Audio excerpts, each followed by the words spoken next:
In 1981, Marvin Gaye was falling apart. He'd once been the voice of a generation. His 1971 masterpiece, What's Going On, had put conscious soul at the heart of protest, and his 1973 record, Let's Get It On, had made the sound of longing beautiful. But now, years later, times were tough. Marvin was addicted to cocaine and recently divorced. He was broke and owed the IRS millions of dollars. Feeling the pressure, Marvin disappeared from the spotlight almost overnight, and to everyone's surprise, he reappeared on the edge of the North Sea in a small Belgian city called Ostend. Hardly the kind of destination that people associate with the history of soul music. Despite that, Marvin's sojourn in Ostend would be a strange miracle of renewal for the singer, and the fruits of that unexpected renaissance would be Sexual Healing, one of Marvin Gaye's biggest ever career hits. But why did Marvin decide to seek sanctuary in Ostend, and how did his time there lead to sexual healing? Let's break it down.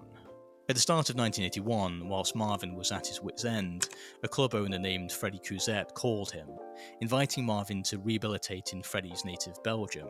Marvin was in a tailspin. He'd been cut loose by Motown, the legendary record label that had become a powerhouse of American black music, and he was adrift romantically and spiritually. So, against all odds, Marvin took up Freddy's offer. When Marvin arrived in Ostend, there was little distraction. He would kill time shooting the breeze with the locals, attending a nearby church, and jogging along the promenade and teaching kids how to box. It was very different from the life Marvin knew, and the stability and lack of fuss he found in Ostend slowly moved Marvin to make music on his own creative terms once more. Marvin soon felt the urge to write again, but this time it wasn't Motown Marvin.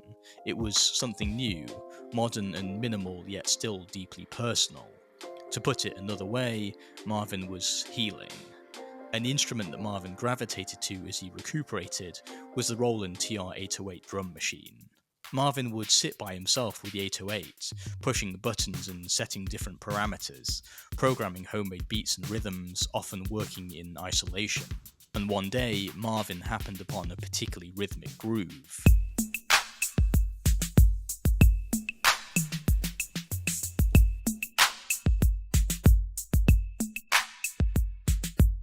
Marvin at this time was still reeling from his recent divorce, and his time in Ostend caught the singer in a particularly, monastic period. For a man who was so associated with songs about sensual loving, Marvin wasn't really doing much of that himself.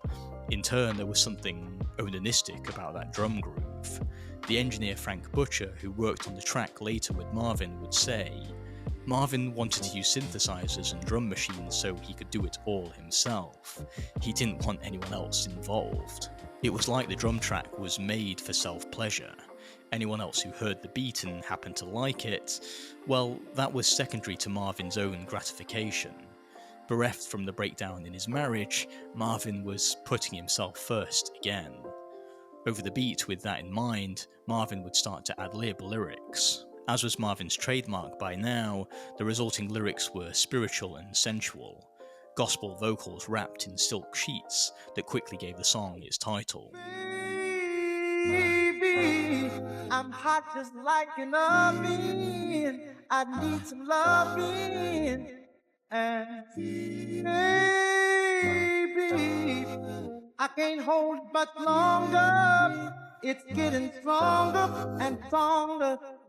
It doesn't take much analysis to guess what was on Marvin's mind as he wrote the song, but in one of the verses, he uses the imagery of Ostend's gentle seaside waves as a metaphor for his yearning passion. I got sick this morning, a sea was storming inside of me. Baby, I think I'm capsizing, the waves are rising and rising. That naturalistic imagery seemed to symbolize Marvin's desire, but also the deep well of loneliness in Marvin's soul, something that only an extended lodging away from the life he previously knew could remedy. Unexpectedly, that's exactly what the unlikely Ostend gave Marvin. respite from the noise to focus on his music. Against all odds, Sexual Healing became a global hit. It would in fact be one of Marvin's biggest songs, a late career classic that has remained as vital to Marvin's legacy as any of his other classic tracks. The resulting album Midnight Love that Marvin put out at the end of 1982 wasn't just a success but a rebirth, an unexpected hit years after many in the scene had written Marvin Gaye off. But Marvin's comeback would sadly be short-lived. Barely 18 months after leaving Belgium's shores and returning to America, Marvin was shot and killed at point-blank range by his father. He was just 44 years old.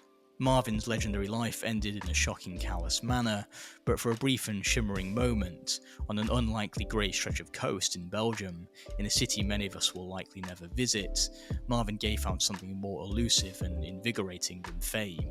He found somewhere to heal and find his shine again, and a kind of tranquility that the music industry never allowed him. Ostend still loves Marvin too. Outside the Kursaal casino, where the singer once performed, a gold statue of the legendary icon remains. And as Marvin said it himself in an interview, "I'm an orphan at the moment, and Ostend is my orphanage." It was the natural kicks and nourishing environment of Ostend that Marvin needed to work his magic for one final time. It was healing, pure and simple.